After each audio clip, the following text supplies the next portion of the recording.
43 years. जरा सोचिए, ये कितना लंबा वक्त होता है। पिछली बार जब किसी भारतीय प्राइम मिनिस्टर ने नॉर्वे की जमीन पर कदम रखा था, तब से लेकर आज तक दुनिया पूरी तरह बदल चुकी है। तो आज इस चर्चा की शुरुआत हम इसी आश्चर्यजनक आंकड़े से कर रहे हैं। एक ऐसी दुनिया में जहां पुराने नियम, पुराने गठबंधन सब बहुत तेजी से बदल रहे हैं। आज हमारी चर्चा का फोकस है तीसरा इंडिया नॉर्डिक समिट। 19 मई 2026 को ऑस्लो में होने वाली ये मीटिंग है ना, कोई आम डिप्लोमेटिक दौरा नहीं है। ये एक हाई स्टेक्स कॉन्वर्सेशन है। दुनिया का शक्ति संतुलन यानी बैलेंस ऑफ पावर कैसे शिफ्ट हो रहा है, ये समिट उसी की एक बहुत जरूरी कड़ी है। आइए इसके हर एक पहलू को ध्यान से समझते हैं। तो चलिए इस रोड मैप को फटाफट देख लेते हैं कि हम किन मुद्दों पर बात करेंगे। पहला, द ग्लोबल ऑर्डर। दूसरा, स्ट्रेटेजिक ऑटोनॉमी। तीसरा, द बिलियन डॉलर बेट। चौथा, द समिट ब्लूप्रिंट। और आखिरी, द फ्यूचर आर्किटेक्ट। चलिए शुरू करते हैं। सबसे पहले आते हैं हमारे पहले पॉइंट पे, द ग्लोबल ऑर्डर। देखते हैं कि इस बदलती दुनिया में चल क्या रहा है। आज की तारीख में दुनिया बिल्कुल उलट-पुलट हो चुकी है। एक तरह से कहूं तो a world turned upside down कहना बिल्कुल गलत नहीं होगा। एक तरफ हम देख रहे हैं कि यूरोप में युद्ध चल रहा है और दूसरी तरफ वेस्ट एशिया में संकट लगातार गहरा होता जा रहा है।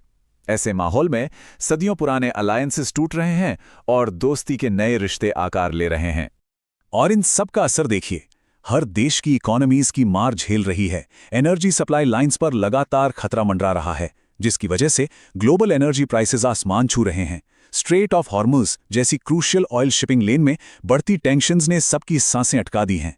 सप्लाई चेन्स लगभग टूट चुकी हैं। इन्हीं डिसरप्शंस की वजह से आज दुनिया को नए और सबसे जरूरी स्थिर अलायंसेस की सख्त जरूरत पड़ रही है। अब ऐसे तनाव भरे माहौल में अलग अलग देश रिएक्ट कैसे कर रहे हैं, ये हम समझेंगे हमारे दूसरे हिस्से में, स्ट्रेटेजिक ऑटोनॉमी। इन ग्लोबल झटकों के बीच देशों का रवैया बिल्कुल अलग अलग रहा है।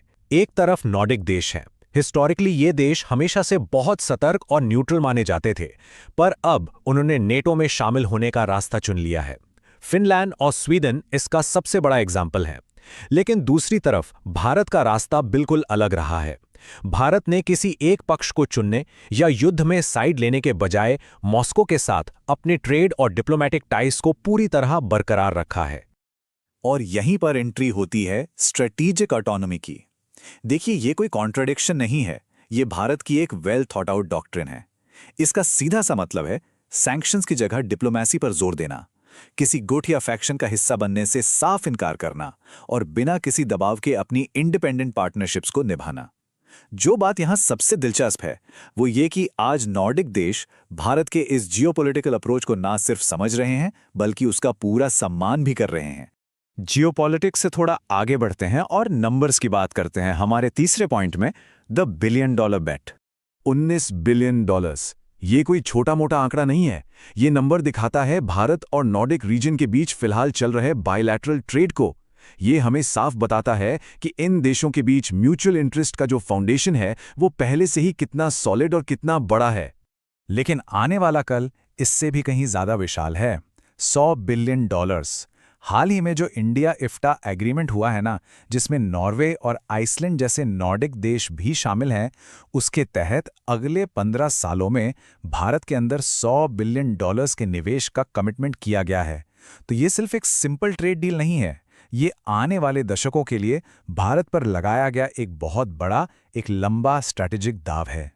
आखिर ये पार्टनरशिप इतनी परफेक्ट क्यों मानी जा रही है?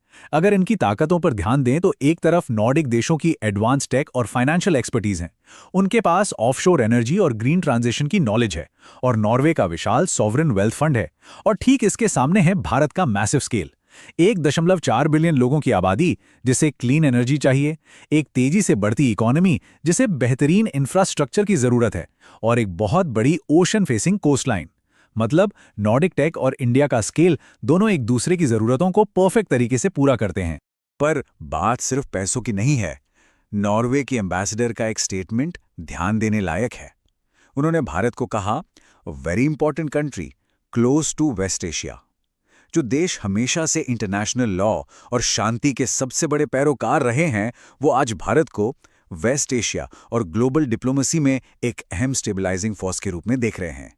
ये ध्यान देने वाली बात है कि फोकस अब सिर्फ इकोनॉमी से हटकर डिप्लोमेसी पर कितना स्ट्रांगली शिफ्ट हो रहा है।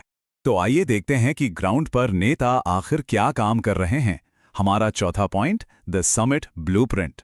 19 मई 2026 ऑस्लो में जो माहौल बनेगा वो सच में बहुत खास होने वाला है। एक तरफ 5 नॉर्डिक देशों के नेता मिलेंगे, नॉर्वे, डेनमार्क, फिनलैंड, आइसलैंड और स्वीडन से, और उनके मेरे साथ होंगे भारत के प्राइम मिनिस्टर।